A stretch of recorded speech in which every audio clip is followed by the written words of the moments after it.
বাংলাদেশের মানসি গিলা তোমাকে দেওছো নিমন্ত্রণ নীলফামারী একবার বেড়ে যাও। ওরে আলু বাইগন তরকারি শীতল পুরি ভর্তা করি আইসেন সবাই একবার খেয়া যাও।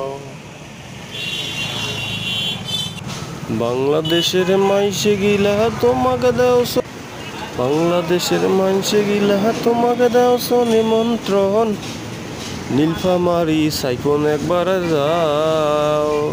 ওই সাইফোন গেলে দেখতে পাবেন ফুচকা বাড়ি রেস্টুরেন্টের দেখা পাইবেন দেখবেন রঙের কত হই। একবার হইল সাইফোন আসি ঘুইরা যাও।